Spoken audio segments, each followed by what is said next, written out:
RAND Corporation has done a fascinating study on the economic impact of continuing war or conflict or perhaps peace in the Middle East, specifically in regards to the Israelis and the Palestinians. And what they found, and this is a very respected institution based in the United States, is that if they had peace in Israel and the West Bank and Gaza Strip, they would make a lot more money. Now, oftentimes, this is a compelling case, so I'm glad there are numbers behind it now. According to RAND Corporation, Israelis stood to gain $120 billion over the course of a decade if a two-state solution is implemented. The Palestinians would gain $50 billion, marking a 36% rise in their average per capita income. So the Israelis make more money. Obviously, they're a more developed economy, but since they're more developed, their per capita increase is not as high as the Palestinians, which would have a boom in peace dividend here, quite literally.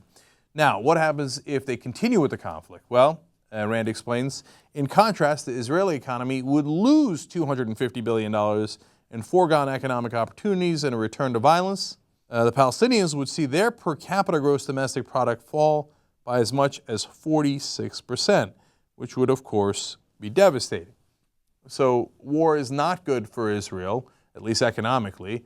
Peace most certainly is. Now, people will make the claim, no, but we can't ever have peace with the Palestinians, so this is all lovely stuff, and we want the peace. We wish that we can get the economic and peace of mind benefits of peace, but we can't, because if we ever gave the Palestinians their own state, well, they would obviously create more conflict and want to destroy and kill us, and so we would never reap these benefits.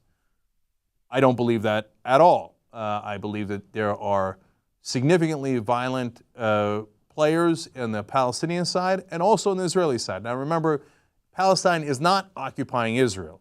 Israel is occupying Palestine. Whenever you do an occupation, you do it at the point of a gun. If Palestinians do not agree to go by their different outposts and the places where their IDs are checked, they will either be arrested or killed. So that is at the point of a gun. So I believe that a great majority of the Palestinians, backed up by some polling and certainly the leadership in the West Bank, would celebrate their freedom and would be happy to get the economic benefits along with the benefits of actually having a state of their own. Now, there's no way of knowing unless you actually have peace and you actually try that. I'm not naive. I understand that some people on both sides will resist this greatly. But it is incumbent on the rest of us, those of us who are sane, to push away from violence and towards peace. And in this case, peace at least makes you more money as well. Let's hope both sides are motivated by that. Finally, Charlie Reese, who is the co-leader of the RAND study, said, a two-state solution produces by far the best economic outcomes for both Israelis and Palestinians. In a decade, the average Israeli would see his or her income rise about $2,200 versus a $1,000 gain for Palestinians, compared with our projection for present trends. How about an extra couple of $1,000?